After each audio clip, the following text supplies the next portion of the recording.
Bonjour, c'est un plaisir de vous retrouver cette année encore pour préparer ensemble ce 80e Bol d'Or Mirabeau. Aujourd'hui, nous allons à la rencontre de Nicolas Rossier qui est préparateur technique. Salut Nicolas, alors début de saison, je dois préparer mon bateau pour ce Bol d'Or Mirabeau.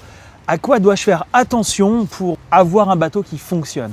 Déjà avant la mise à l'eau, profiter que le bateau soit hors de l'eau pour vérifier tout ce qui est carène, la quille, la jonction entre le lest et la coque, voir s'il y a peut-être des petites fissures, ça bouge toujours un petit peu, c'est des parties à vérifier.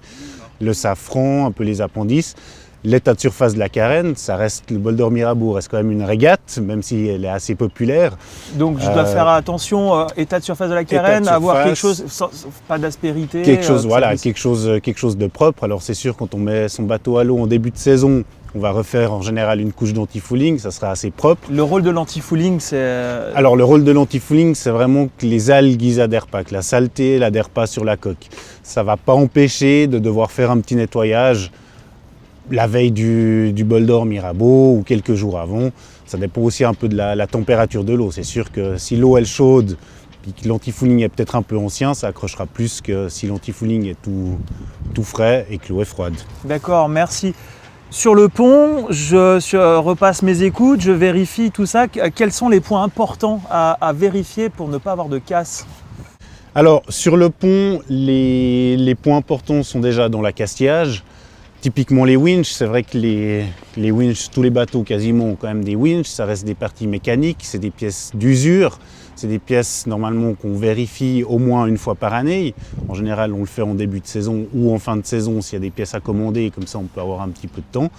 Mais c'est vrai que les winches, c'est important de les démonter, les nettoyer, éventuellement changer les cliquets, les ressorts, être sûr que tout fonctionne bien.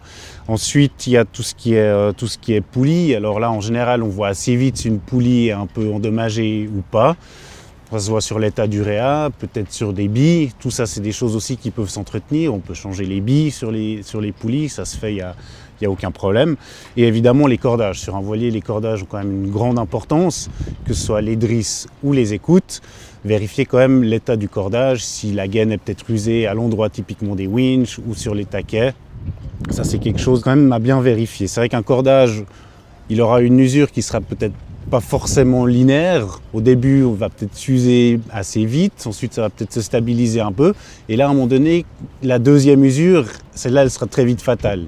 Faut quand même... C'est là où le cordage va casser. C'est là où le cordage va casser, exactement. Okay. Très bien, eh ben, merci Nicolas pour tous ces points importants pour avoir un bateau qui soit en état de marche et qui fonctionne au mieux pour le Bol d'Or Mirabeau. Et puis à bientôt, on se voit au Bol d'Or. On se voit au Bol d'Or, c'est sûr.